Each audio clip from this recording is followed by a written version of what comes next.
सिंध मुंहिंजी अमा सूह तुंहिंजी मथां छा लिखी छा लिखां छा लिखी छा लिखां सिंध मुंहिंजी अमा दुनिया जा सिंधियो हिक मुठ थी सिंध बचायो। सिंध मुंहिंजी अमा सूह तुंहिंजी मथां छा लिखां सिंध जो क़ौमी आवाज़ radio voice of Sindh London.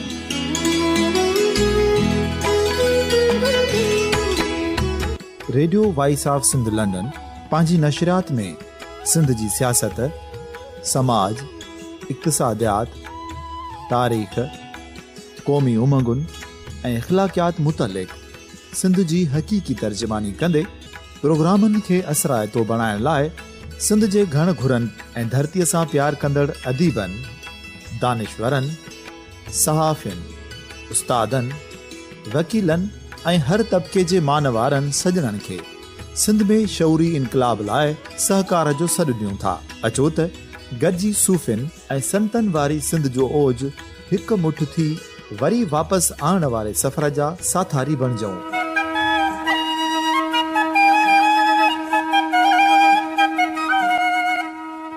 हिक नए सुबुह जी शुरूआत जो पड़ाॾो घर घर, ॻोठ ॻोठ ऐं शहर शहर ताईं पहुचायो। शाल सिंध आबाद ऐं ख़ुशहाल थिए, सिंधी माण्हू सुखियो ऐं सताबो थिए।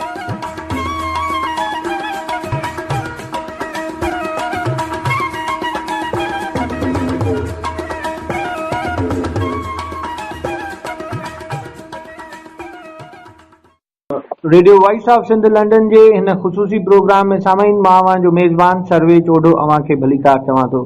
सामीन हिन वक़्तु असांखे स्टूडियो में जॉइन कयो आहे सिंध जे नामियारे लेखक, अदीब, समाज सुधारक साईं जामी चांडियो। अदा वॾी महिरबानी radio voice of Sindh London सां ॻाल्हाइण लाइ। पहिरीं ॻाल्हि त तव्हां खां इहो मालूम करणो हो त ही डैम वारो जिन वरी पंहिंजी बोतल मां निकिरी आयो आहे। थियण त ईअं घुरिबो हो त चोरी वारनि मामलनि खे, जेकी पाणी जी चोरी आहे उहा रुकजणु घुरिजे हा। डैम वारा मामला वरी कालाबाग डैम, वरी चीफ जस्टिस ऐं आर्टिकल 6 ताईं वञी मामला बीठा आहिनि। इन समूरे वाक़िअनि खे एॾो तेज़ी सां अॻिते वठी हलण, सिंध जा एतिराज़ सभु विसारे करे, तव्हां इन समूरे मामले खे कीअं था ॾिसो?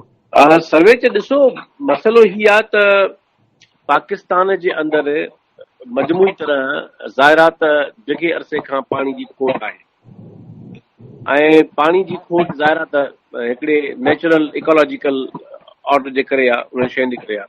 हाणे मसइलो इहो आहे त इहा पाणी जी खोट रुॻो पाकिस्तान में त कोन्हे, दुनिया जे तमामु घणनि मुल्कनि में इहा सूरत हाल साम्हूं अचे थी मुल्कनि खे।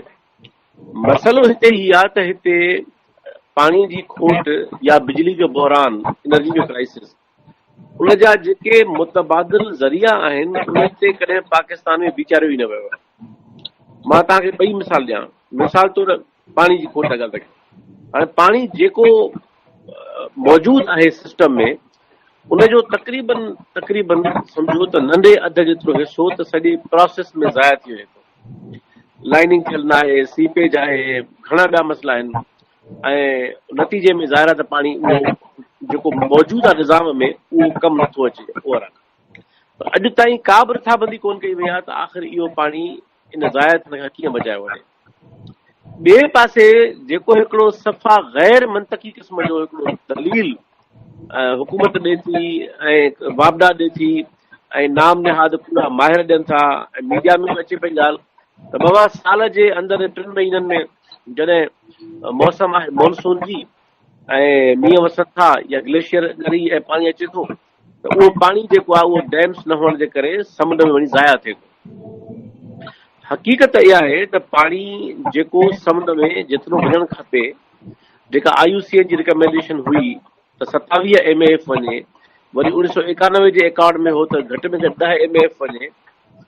गुज़िरियल केतिरनि ॾहाकनि खां इहो मिनिमम जेको रिक्वायर्ड पाणी आहे उहो बि समुंड में न वियो आहे। त इहो त हिकिड़ो कूड़ ऐं मफ़रूज़ो आहे त उहो पाणी ज़ाया थिए थो। ज़ाया जेको पाणी समुंड में वञे थो उहो ज़ाया नथो थिए, उहो समुंड जी जेका कधी जी लाइफ आहे, मैंग्रोव फॉरेस्ट आहिनि, फिशिंग आहे, ज़मीनूं आहिनि, समुंड चढ़ी न अचे उहे ज़मीन में, इन्हनि सभिनी शयुनि जे लाइ उहो मिठो पाणी समुंड में वेंदो आहे, तॾहिं शयूं बचंदियूं आहिनि। पर हिते इहो हिकिड़ो गैर मंतकी क़िस्म जो दलील आहे जेको बार बार वधाए वञे थो। हाणे जेको डैम्स जो इशू आहे उन में ॾिसो, डैम्स पाकिस्तान में ॿिनि क़िस्मनि जा मौजूदु माना जायूं आहिनि जेके थी सघनि था, जिन जे बारे में हिकिड़ा डैम उहे आहिनि जंहिंमां कैनाल ठही सघे निकिरी सघे थो, जीअं कालाबाग डैम आहे।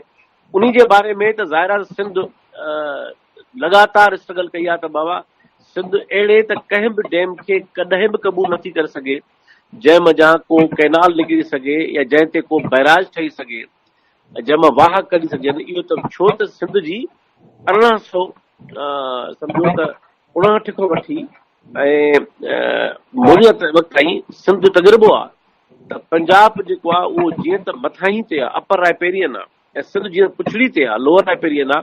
इन करे पंजाब हमेशह अहिड़े क़िस्म जा स्कीमुनि ज़रिए उहो पाणी रोके थो ऐं पाणी चोराए थो, घणो हिसो खणे थो, विर्छ सही थिए कोन थी। त इन करे जेको पहिरीं कैटेगरी आहे डैम्स जी, त उहा त कॾहिं बि मंज़ूर थी न सघंदी, छाकाणि त उनजी हिस्ट्री तव्हांखे ख़बर आहे उन्हनि शयुनि जी। हाणे जेके ॿिया डैम्स आहिनि जंहिंमें मिसाल तौर भाषा डैम जो नालो आहे, उहे डैम जितां कैनाल निकिरणु मुमकिन न आहे। हाणे अहिड़े क़िस्म जे डैम्स ते बि गुफ़्तगू थी सघे थी ऐं ज़ाहिर आहे त उन ते माण्हू वेही सघे थो, ॻाल्हाए सघे थो। पर मसइलो इहो आहे त सिंध जो प्रॉब्लम इहो आहे त सिंध ॾिसे थी त बाबा ठीकु आहे, अञा डैम ठहिया ई कोन्हनि, तॾहिं बि जेको असांजो निज़ाम आहे उहो नाकार आहे, गैर मुनसिफ़ाणो आहे। ऐं जेको तइ थियल आहे 1991 जे एकॉर्ड में, ऐं उहो एकॉर्ड सिंध कोन मञियो हो, छाकाणि त हुकूमत जाम सादिक जी हुई सिंध में, उहो एकॉर्ड सिंध ज़ोरी मञियो वियो। उन ज़ोरी मञियल एवॉर्ड में जेको तइ थियो आहे एकॉर्ड में, उहो बि लागू नथो थिए ऐं सिंध खे पंहिंजो हिसो पाणी जो उन एकॉर्ड तहत नथो मिले। 91 खां वठी सिंध दाऊं कंदी रही आहे, इरसा जा मेंबर दाऊं कंदा रहिया आहिनि। ऐं तव्हां ॾिसो सिंध में गुज़िरियल साल खां वठी त पीअण जो पाणी बि कोन्हे, आबादी जे परे जी ॻाल्हि आहे। हिन साल सिंध में तक़रीबन 40-80 करोड़ पोखी थी कोन्हे, छाकाणि त पाणी हुयो कोन। त हाणे जॾहिं मौजूदु निज़ाम में मौजूदु पाणी तव्हां सही कोन था विरहायो ऐं जेके एकॉर्ड थियल आहिनि उन ते अमल कोन था कयो, ऐं तव्हां जेके बि कानून आहिनि, लॉ आहिनि, आइन जा तरीक़ा आहिनि, प्रोसीजर्स आहिनि, उनखे फॉलो कोन था कयो, त पोइ ज़ाहिर आहे त जेको डेफिसिट ऑफ ट्रस्ट आहे उहो कीअं न पैदा थींदो। इन करे हीउ मामिलो टेक्निकल बाद में आहे, या अजायो हिकिड़े क़िस्म जी हिकिड़ी मीडिया ते हले पई त रुगो टेक्निकल। बाबा रुगो पाणी जो मामिलो रुगो टेक्निकल न आहे, डैम्स जो मामिलो रुगो टेक्निकल न आहे, उहो सभ खां पहिरीं पॉलिसी जो मामिलो आहे, सभ खां पहिरीं पॉलिटिकल मामिलो आहे, ऐं उनखां पोइ ज़ैली सतह ते उहो टेक्निकल मामिलो आहे। इन करे जेको ट्रस्ट जो डेफिसिट आहे उहो तमामु वॾो मेजर इशू आहे इन सॼे मामले में। हाणे जेका तव्हांजी ॻाल्हि आहे त जेको हाणे छो थियो आहे, ही चीफ जस्टिस साहिबु जेको पाकिस्तान जे सुप्रीम कोर्ट जो वेठो आहे, मां त हैरान आहियां त अहिड़े क़िस्म जा माण्हू जिन खे आइन जी न ख़बर आहे, न आइन जो एहतराम आहे, न पंहिंजे हदुनि ऐं पंहिंजे अख़्तियारनि जे हदुनि जो एहतराम आहे, ऐं लिहाज़ा उहे अहिड़नि मनसबनि ते वेठा कीअं आहिनि। ऐं सुप्रीम जुडिशियल काउंसिल छो न पई इन जो नोटिस वठे त बाबा हिकिड़ो माण्हू पाकिस्तान जी चीफ जस्टिस आहे सुप्रीम कोर्ट जो, जेकॾहिं उहो पाण लताड़ींदो आइन खे, ऐं धमकी थो ॾे त बाबा जेको बि कालाबाग जे ख़िलाफ़ ॻाल्हाईंदो उन ते आर्टिकल 6 लागू थींदो। इन खां त ज़ाहिर आहे त हुनखे आर्टिकल 6 जी न ख़बर आहे त उहो छा आहे, न हुनखे इहा ख़बर आहे त लागू केरु थो करे सघे ऐं उनजो छा प्रोसीजर आहे। हाणे जंहिं माण्हूअ खे इन्हनि शयुनि जी ख़बर न आहे, पाणी जो मामिलो पाकिस्तान जे आइन में 18 तरमीम खां पोइ वफ़ाक़ी मामिलो न आहे। फेडरल गवर्नमेंट खे हाणे इन में को बि अख़्तियार न आहे, इहो फ़क़ति ऐं फ़क़ति काउंसिल ऑफ कॉमन इंटरेस्ट जो मामिलो आहे। असां बार बार हर फोरम ते ॻाल्हि कयूं था त बाबा इहो फेडरल गवर्नमेंट जो डोमेन बि न आहे ऐं सुप्रीम कोर्ट जो कतई न आहे। हाणे हीउ अजीब चीफ जस्टिस अची वियो आहे जेको लठ करे वेठो आहे ऐं रोज़ धमकी ॾे वेठो माण्हुनि खे ऐं डैम थो ठाहिणु चाहे। दुनिया में को मिसाल आहे त कंहिं तकरारी मामले में कंहिं वफ़ाक़ जे अंदरि कंहिं बैनल सूबाई या बैनल हुकूमती तकरारी मामले में को चीफ जस्टिस या सुप्रीम कोर्ट वेही डैम ठहिराए ऐं फंड गॾु करे? ही कहिड़े क़िस्म जी मश्करी आहे? जेकॾहिं तव्हां अदालती निज़ाम खे बि ईअं तकरारी बणाईंदव, ईअं घेलींदव तकरारी मामलनि में, त पोइ त सुभाणे तव्हांजे हिन निज़ाम ते केरु ट्रस्ट कंदो? माना ही चीफ जस्टिस साहिब त हिकिड़ो मश्करी बणाए छॾियो आहे अदालती निज़ाम खे। जेकॾहिं इहो अंदाज़ रहियो त सिंध जो या पाकिस्तान जे अंदरि जेको मजमूई तरफ़ फेडरल जेको मामिलो आहे उन केरु अदालत जो एतिराम कंदो, त अदालत जो एतिराम न कंदी। मां हैरान आहियां त छो अञा ताईं सुप्रीम जुडिशियल काउंसिल खे ख़ामोश आहे। चीफ जस्टिस साहब खे को बि अख़्तियार कोन्हे आइन तहत त उहो पाणी जे मामले में दाख़िल करे सघे। हुनखे को बि अख़्तियार न आहे त उहो डैम ठहिराए, हुनखे को बि अख़्तियार न आहे त उहो डैमनि लाइ फंड गॾु करे ऐं हिदायतूं वेठो ॾे, धमकियूं वेठो ॾे। इहा जेका आर्बिट्रेशन आहे इहा अनकॉन्स्टिट्यूशनल आहे, इहा ग़लति आहे। ऐं जेकॾहिं हिकिड़ो माण्हू जेको मुहाफ़िज़ हुअणु खपे आइन जो, जेको सही तशरीह कंदड़ हुजे आइन जो, जे उहो ई कंदो वायोलेट, त पोइ बाक़ी हिन मुल्क में केरु एतिराम कंदो आइन जो ऐं कानून जो। त मुंहिंजे ख़्याल में चीफ जस्टिस जो हे जेको तरीक़ेकार आहे इहो गैर आइनी आहे, इहो गैर कानूनी आहे, गैर अख़लाक़ी आहे, ग़लति आहे। इन जो नोटिस थियणु खपे वास्तेदार अख़्तियारनि खे, जेके काउंसिलनि जी। ऐं जेका वफ़ाक़ी हुकूमत इमरान ख़ान साहब जी, मां त हैरान आहियां त माण्हू जेके इन्हनि मनसबनि ते अचनि था उहे आइन जा भला उहे रिलेवेंट आर्टिकल्स पढ़नि। वज़ीर आज़म खे ॿियो न त भला आइन जो उहो त पढ़णु खपे हिसो जंहिंमें ख़बर हुजेसि त मुंहिंजा अख़्तियार कहिड़ा आहिनि, या फेडरल लिस्ट 1 में आहे छा छा। आइन चवे थो त बाबा पाणी फेडरल लिस्ट 1 में आहे ई कोन, ऐं उहो मामिलो काउंसिल ऑफ कॉमन इंटरेस्ट जो आहे। ऐं इमरान ख़ान साहब वरी उथी बीठो आहे त मां डैम थो ठारायां। वरी कराची में गवर्नर हाउस में कल्ह आयो आहे ऐं मुहिम कयो आहे चंदे जी। गवर्नर जो आइनी तरह सियासी मामलनि सां को बि तालुक न आहे, न हुअणु घुरिजे।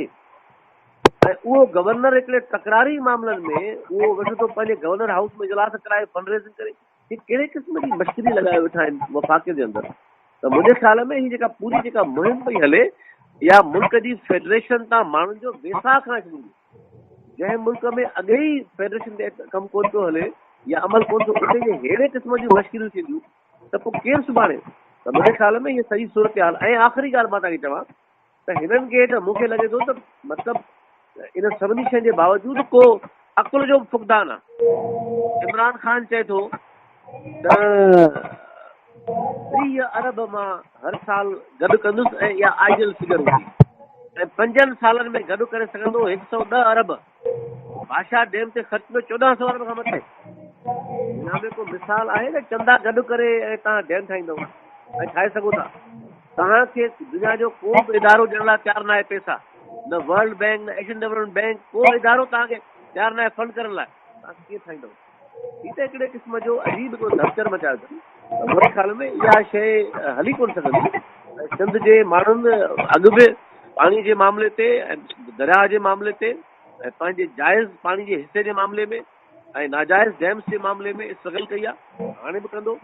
ऐं इहा कंहिं बि क़िस्म जी गुंडागर्दी ऐं दादागिरी बर्दाश्त न कई वेंदी, उहो भली कहिड़े बि मनसब ते को माण्हू ठहंदी आहे।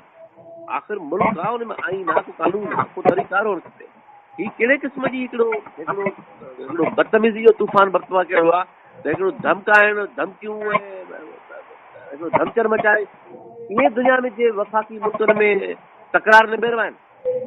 मुंहिंजे ख़्याल में इहा सॼी सूरत हाल आहे। ऐं इन में मूंखे त कोन थो लॻे त को हे डैम ठाहे सघंदा, हे पंहिंजो पाण खे ॿोड़ींदा।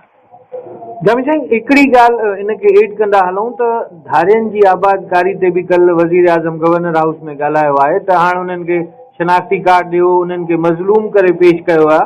त इहो बार वरी बि सिंध मथां हूंदो ऐं धारियुनि जी आबादकारी खे लीगलाइज़ करण सां सिंध खे ईंदड़ वक़्त में केतिरा नुक़सान थींदा, तव्हां हिन मामले ते छा चवंदो?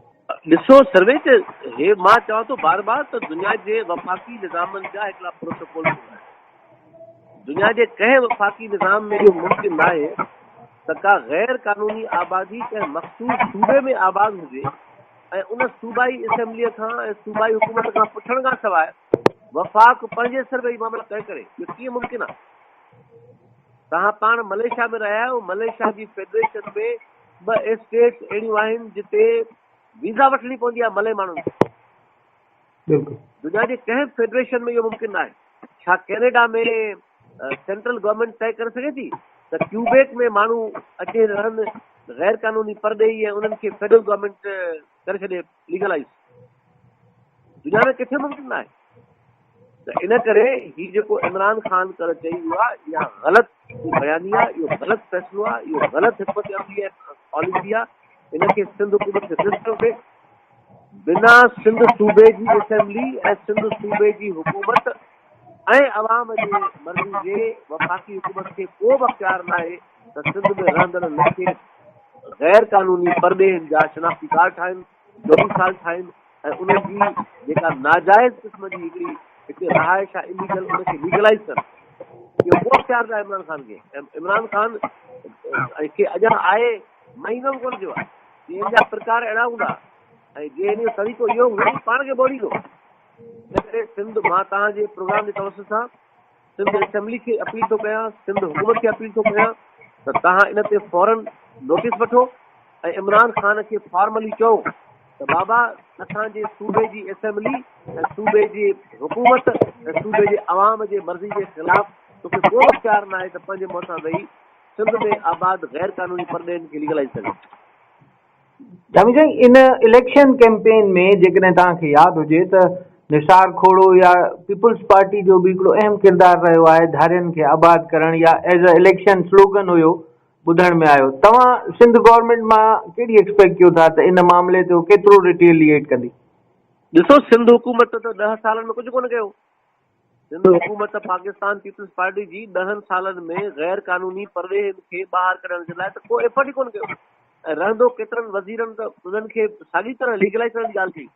पर असांजो चवणु इहो आहे त जीअं त सिंध हुकूमत चूंडियल हुकूमत आहे सिंध जी, त इन करे असांजो दबाउ उन ते बि हूंदो हमेशह। त जॾहिं जॾहिं बि का वफ़ाक़ी हुकूमत सिंध जे अंदरि ग़लति शइ करे थी त तव्हांजो फर्ज़ु आहे तव्हां उनखे रिज़िस्ट कयो, तव्हां प्रोटेक्ट कयो पंहिंजे सूबे जे राइट्स खे। इन करे पीपुल्स पार्टी केतिरो बि हिन खां गुस्साए या ग़लति पॉलिसी अख़्तियार करे असां पीपुल्स पार्टी खे बि तनक़ीद जो निशानो बणाईंदासूं साॻी तरह जेकॾहिं उहा पंहिंजे फर्ज़ में कोताही कंदी।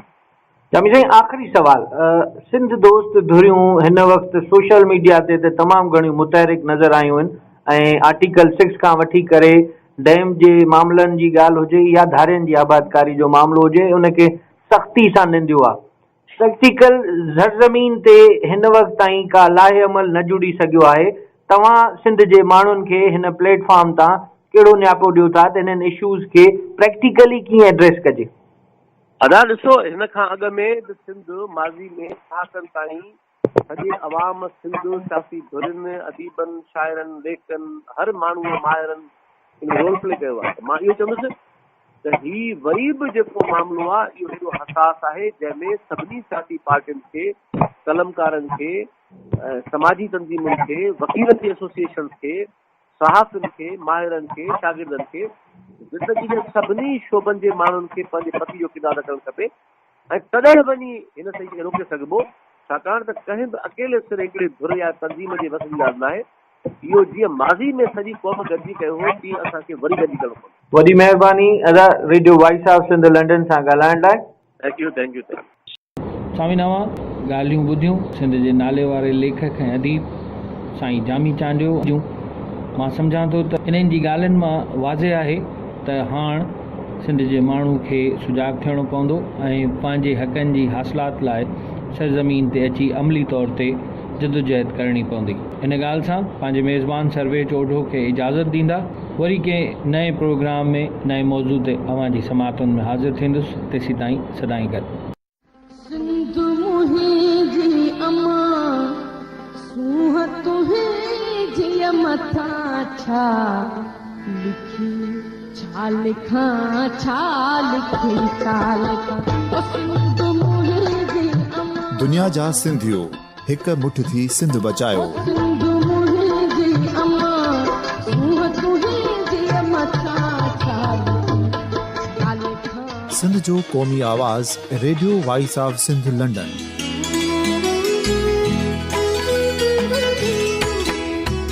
Radio voice of Sindh London पंहिंजी नशरियात में सिंध जी सियासत, समाज, इक़्तिसादियात, तारीख़, क़ौमी उमंगुनि ऐं इख़्लाक़ियात मुतलिक़ सिंध जी हक़ीक़ी तर्जुमानी कंदे प्रोग्रामनि खे असराइतो बणाइण लाइ सिंध जे घण घुरनि ऐं धरतीअ सां प्यार कंदड़ अदीबनि, दानिश्वरनि, सहाफ़ियुनि, उस्तादनि, वकीलनि ऐं हर तबिके जे मान वारनि सॼणनि खे सिंध में शौरी इनकलाब लाइ सहकार जो सॾु ॾियूं था।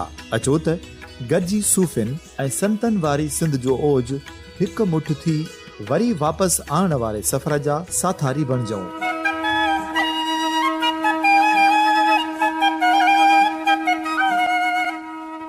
हिकु नए सुबुह जी शुरूआत जो पड़ाॾो घर घर ॻोठ ॻोठ ऐं शहर शहर ताईं पहुचायो। शाल सिंध आबाद ऐं ख़ुशहाल थिए, सिंधी माण्हू सुखियो ऐं सताबो थिए।